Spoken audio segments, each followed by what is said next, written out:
নমস্কার, হিয়ানের রান্নাঘরে সবাইকে স্বাগত জানাই। আজ আমি তৈরি করব দই কুঁতলি। তার জন্য কুঁতলিগুলোকে সরু সরু করে লম্বা করে কেটে নিয়েছি। এই কুঁতলিগুলোকে আগে থেকে জলে ধুয়ে নুন মাখিয়ে রেখেছি।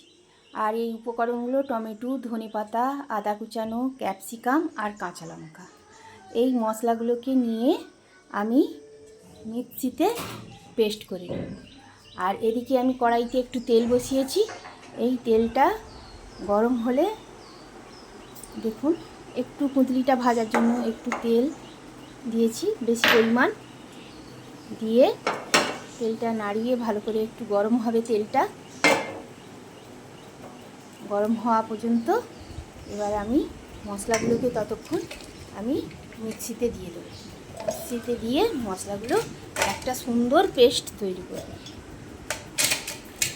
মশলাগুলো দিয়ে দিচ্ছি মিক্সির মধ্যে। এবার আমি তেলটা গরম হয়ে গেছে, দেখুন ধোঁয়া উঠছে তেল থেকে। এবার আমি কুঁতলিগুলো দিয়ে দিই। কুঁতলিগুলো আগে ভাজবো, ভালো করে ভাজবো। আর নুনটা তো আগে থেকে কুঁতলিতে মাখিয়ে রেখেছি, আমি বলেছি। যার এই রেসিপিটা ভালো লাগবে তারা অবশ্যই একবার চেষ্টা করবেন, ট্রাই করবেন এবং এই উপকরণটা তৈরি করবেন, করে দেখবেন। আমার দেখুন কুঁতলিটা ভাজা হয়ে গেছে। এবার আমি ভাজা কুঁতলিগুলোকে তুলে নেব। আস্তে আস্তে করে পুরো কুঁতলিটাই তুলে নেব। আমার কুঁতলিটা তুলে নিয়েছি। ওই একই তেলেতে আমি এবার একটু পাঁচফোড়ন আর কাসুরি মেথি এই দুটো দিয়ে এই মশলাটাকে একটু ভাজবো। পাঁচফোড়ন আর কাসুরি মেথি।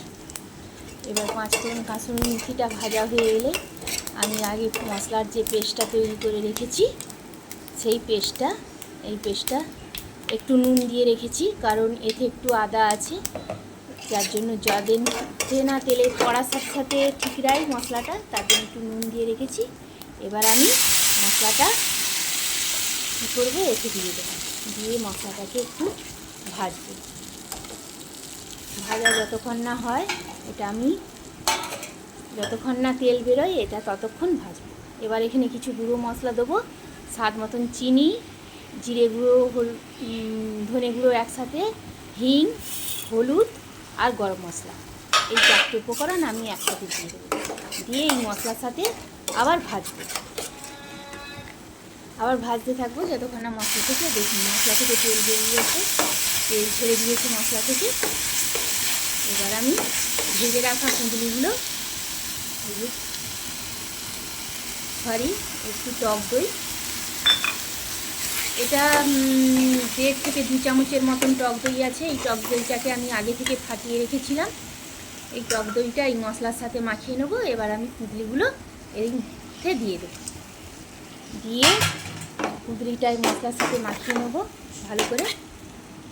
এই উপকরণটা যাদের ভালো লাগবে তারা অবশ্যই একবার চেষ্টা করবেন। এটা খেতেও ভালো হয়। যে বাচ্চারা কুঁদলি খায় না সে বাচ্চারা এই কুঁদলিটা খাবে।